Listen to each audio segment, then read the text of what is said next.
Well, hey, welcome back to Country Fried Rock. We dug out a couple of old hard drives, found some of these old episodes from 2009 through 2020, and figured, what the hell, y'all should hear them.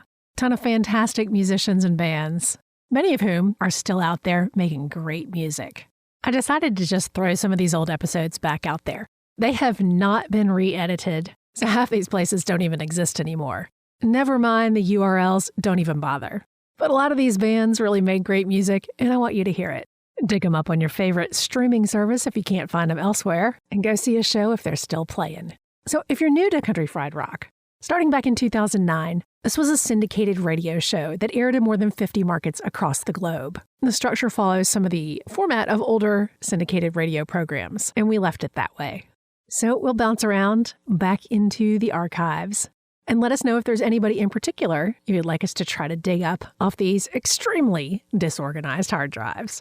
No matter what, we sure appreciate you being here. You can toss some money in the tip jar, or what the hell, join the fan club. But it's most important that you check out this music. It's all there for you these days on countryfriedrock.com and your favorite podcast app. Tell a friend, smash that follow button, and give us a 5-star rating and review. That hasn't changed, no matter how much my hair color and eyeglasses have. Thanks for being here. Welcome to Country Fried Rock. This week, we're talking with Justin Townes Earle. Over the last year or so, he's released a couple of new records from his current label, Vagrant. First, Single Mothers, and then Absent Fathers. Not exactly a double album, more like companion albums. Speaking of companions, this is the first time we've done a live in-studio interview for Country Fried Rock. I was hanging out in Columbia, South Carolina at a radio station with my friend Mike Allen, and Mike knew that I'm a fan of Justin's, so he invited me into the station and let me sit in on part of this interview. I held on to this for a while because of the different format, but it's a great conversation, so we're going to go ahead and share it. A slightly different format for Country Fried Rock with Justin Townes Earle. I'm Justin Townes Earle, and I'm from Nashville, Tennessee. I'm actually born and raised there, rare thing. Okay, and our friend Sloane, tell her about who you are. Oh, hey, I'm Sloane Spencer. I host Country Fried Rock. I'm originally from Atlanta, but I currently live in Back Swamp, South Carolina. Yeah. And welcome to the big city. Oh, yeah. You mentioned Nashville. I was reading a little bit background for this. You're living in New York now?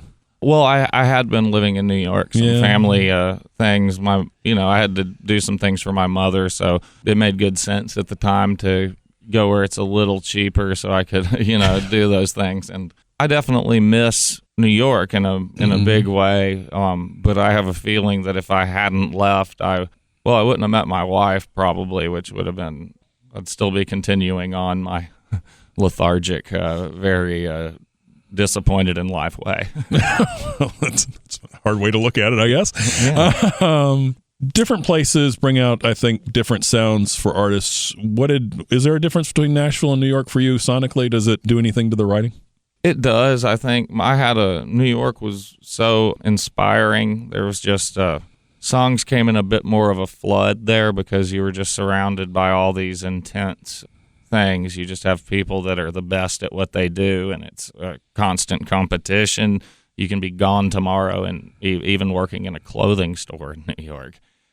So there was very much the people that you're around you're not going to say, like, how you doing to somebody, and they're going to be like, well, I don't have a job, and I'm sitting around the apartment, and I'm doing this. Everybody's like, well, I got this going on, and I'm doing this, or I'm trying to do this, and it's a very interesting place to live for that reason. Sloane? Well, it's interesting. You just actually did something that was one of my questions was you're animated and up-tempo when talking about some pretty serious content. And I see that, or hear that at least, in a lot of your songs as well. How do you express that contrast? A lot of my fans do find they think that my songs are very autobiographical and things like that, which they're not so much. I definitely know what I'm talking about because I think that's the first rule to songwriting is at least have your interpretation of the feelings that you're going for. But, I think that, I don't know, I think if I'm confused every time I make a record, and I don't think I want to get to the day where I don't question whether my record is good. And, every night on stage, I turn to Paul, my guitar player, and be like, is everything, like, is the rhythm okay and all this? Because I don't think that it is a very good thing to be. I'm sure myself as far as a performer and, I mean, as a writer, but I just don't think that it's, to be an artist, you can't know everything. You got to still have stuff to learn, I think. Hey, y'all, this is Sloane Spencer, the host of Country Fried Rock. We've had an incredible year with more people finding us on the radio and our podcast than we ever imagined. Thank you all so much. Careful what you wish for, you just might get it. Here's more from my live in-studio conversation with Justin Townes Earle. I've seen a couple of pieces where you've described your music, instead of putting it in another sort of label, you would describe it as Southern American. What is Southern American? Well, basically, with the exception of some forms of music today, well, and still kind of every bit of American music, popular music, with the exception of hip-hop and things like that, the starting point of it was all in the Southeast, where you have mountain music coming from the Scotch-Irish that settled in this region, and up in North Carolina, bluegrass from flatland Kentucky in the West, Nashville with country, Memphis, you have jazz in New Orleans, and then the Delta, and everything comes together at Memphis and becomes rock and roll. So I think Southerners should, and if they try, should have a better connection to that, because we understand the language a little bit better. They talk like we do, which was a number, like when I heard Woody Guthrie as an example, I realized that I could do this because I realized that I could actually sing better than Woody Guthrie. So I decided that I could at least try. I'm always interested in the contrast, and like my previous question as well, but as a Southerner, I think we kind of live with and accept contrasts as part of who we are and what we do. I'm noticing a little bit more of the Southern contrasts coming out in these last two records specifically. Yeah, I feel like that we have in the South, and then some places like Louisiana especially, we have the most distinct culture in America. Nobody has the huge difference in food. Nobody has the huge difference in culture. And it's a completely different world and very alien to the rest of the United States. A lot of misconceptions, and we had a lot of misconceptions about the North. But the South has always been it's always been home. I do feel very comfortable in the South, and I think that I stayed away from kind of a lot of Southern mentality, a lot of Southern imagery for a while, because I didn't want to be just labeled a Southern musician. I didn't want to get stuck in that old-timey country thing. I made my first record, The Good Life, and it taught me a lot of things, because especially as far as contrast goes, because the contrast between my crowd when I put out The Good Life and now just in Who Gathers is, I noticed that I was going to have the Grand Ole Opry crowd. I was going to have an older crowd, and let's face it, nobody needs a crowd that's going to die in 20 years. So that's, I started because of that. I was completely disappointed when I did the Grand Ole Opry. I found it very just mechanical and strange, and so I knew I didn't want to be a part of that world. I wanted a younger audience, and I do have I have entire families of father, son, and mother that come to the show. I have, girls that at least look like they're 18 to 25, and then middle-aged couples, and so it's very much a scattered crowd, and also something that contrast is, I'm very proud of it, because that's a very wide-reaching kind of audience there. Not like I draw gigantic crowds or anything. It's just the contrast between those crowds. It's incredible, and it's helped me change what I do, because the crowd's gone along with me. I'm sure I've lost a lot of the fans from the first record, and that's fine. I only piss off all the right people, I feel. And so that's it's a goal in life. Yeah. And so I think that's the South, and making sure that there is a fairly vast contrast between my previous records and the new ones is very, very important to what I do. You don't want to be asking yourself the question, is this art? I don't think. So in order to do that, you have to pay respect to the past and gather what you want from your current. Let's play Today and a Lonely Night. It's become one of my favorite songs to play, and one of those things again where I think I'm lucky that I have a crowd that will listen to things like this, and you won't well, most of the time you won't really hear a sound unless it's a free show in Murrells Inlet. Right. Hey, y'all, this is Sloane Spencer, the host of Country Fried Rock. Those of y'all who listen on our podcasts, it's a quick hit of just the conversation. If you want the full radio program with all the songs that we talk about, ask for it on your local radio station, joining 20 other stations across the country. Get the goods at countryfriedrock.org. I'm Sloane Spencer, your host of Country Fried Rock. I've had the pleasure of catching Justin Townes Earle perform both solo, duo, and with a full band over the last couple of years, and I recommend you catch one of his shows. Here's more from my live in-studio conversation with Justin Townes Earle. This dichotomy here, and they actually look dramatically different. Tell me about what used to be a double album became 2 single albums. I thought better of the situation that I was in.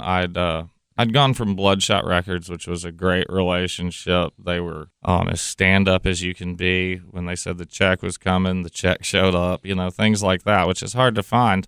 And then I went to Communion Records, which I was told something completely different from what they tried to do when I had signed the contract. Luckily, they didn't sign it.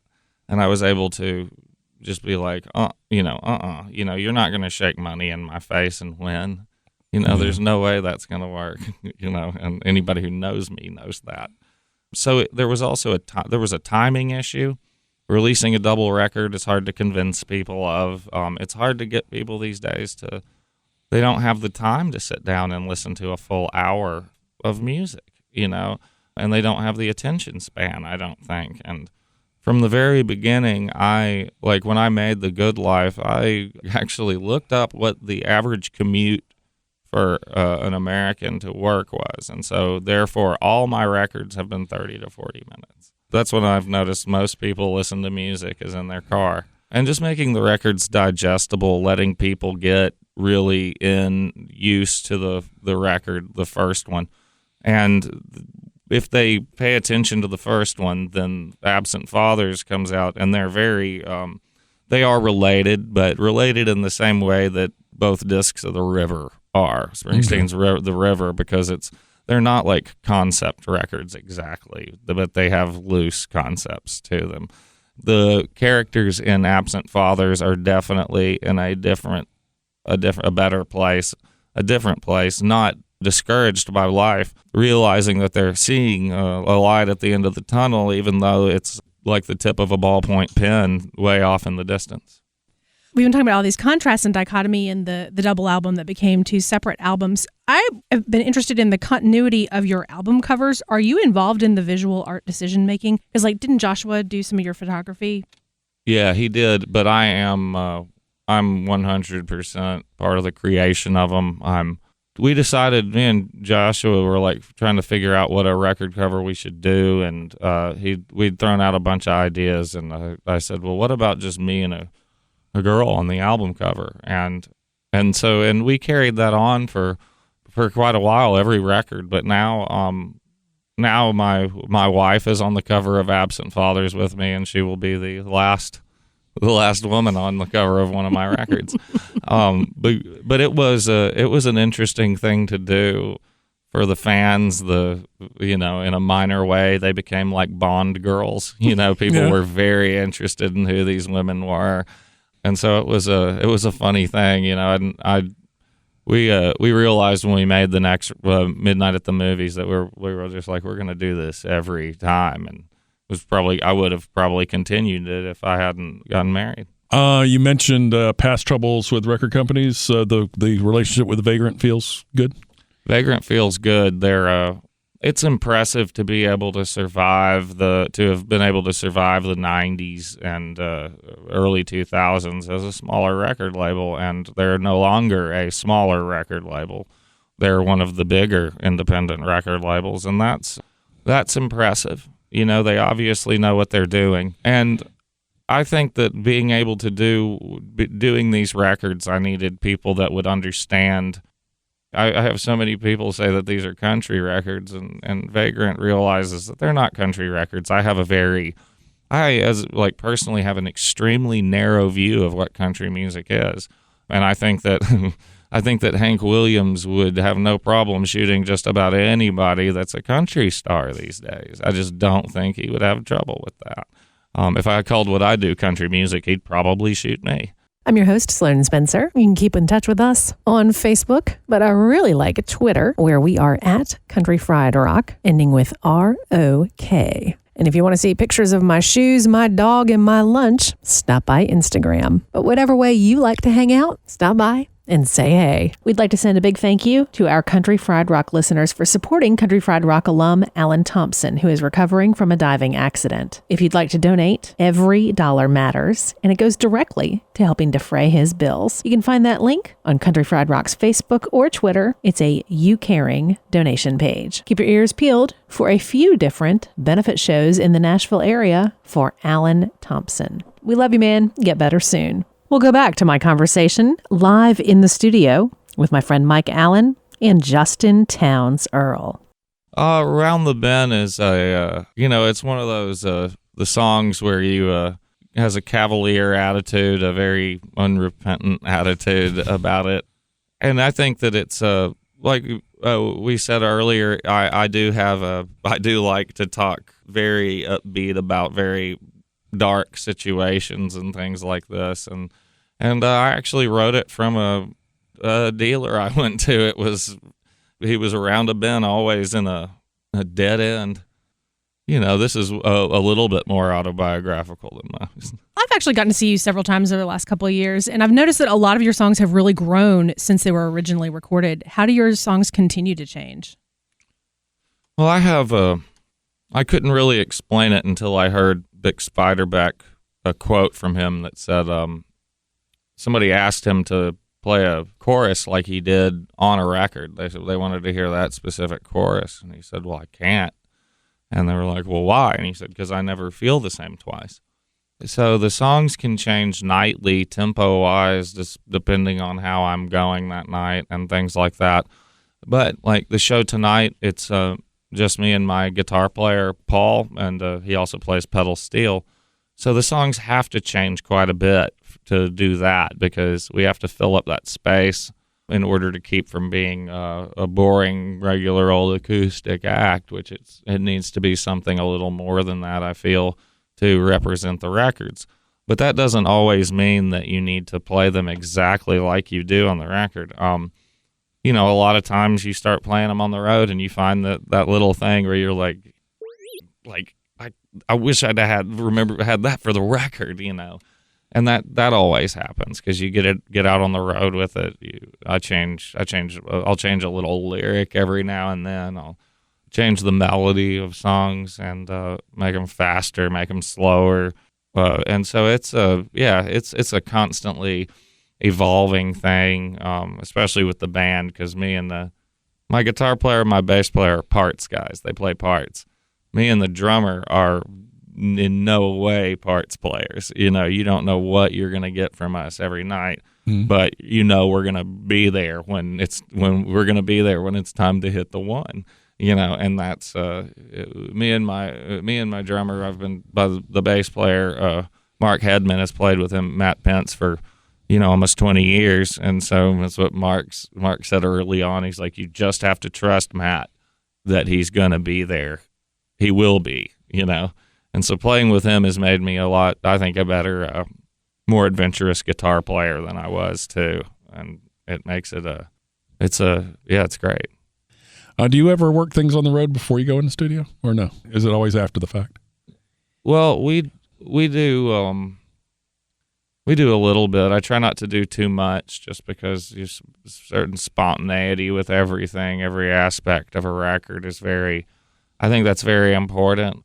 People who rehearse too much, you can tell it. You can be a great, great band. The best players in the world. But if you're too on top of it. It seems inhuman. And it's kind of boring after a while, because you just know all this stuff is going to happen. It's going to be clean as a whistle. There's nothing dirty about that. And when you clean it up too much and make it kind of squeaky clean, you lose me there. You lose me completely. I'm very much influenced by Billie Holiday as a singer. I will never land on the one as a singer. I come in late to where it scares bass players and things that aren't prepared for it. I don't agree with perfectly tuned. I don't agree with a lot of rehearsal, because I hire my musicians because I trust my musicians to do. And every musician in my band I've been watching since I was a teenager. They're all at least 10 years older than me, and so it's amazing having them, and it hasn't disappointed me after all this time. Paul was in Calexico for about 10 years, and Matt Pence and Mark Hedman were in one of my favorite bands ever called Centromatic out of Denton, Texas. I know they broke up, and I saw that me and my wife went to the show in Nashville, and I couldn't help it. I saw him a few weeks later, and I was just like, man, the show is great, but it felt like a funeral. It felt like a funeral, like a band that had been around for almost 20 years and just been consistent. They never made any money, but they made amazing records, and they're that band that you're just like, why? Kids and all kinds of things happen. I can't blame them for wanting to take a rest from it, but I'm pretty sure that in about 4 years, we will have another Centromatic record. They may not tour, but I think there will be another Centromatic record. It's too good to not do. And plus, I want to make a record with Centromatic. It's my backing band. Thank you so much for having me, and get there early to see Gil Landry. He's quite a performer. Thanks for joining us for this slightly different take on a country fried rock conversation with Justin Townes Earle. You can let me know on Facebook or Twitter your thoughts on today and future shows. We appreciate you.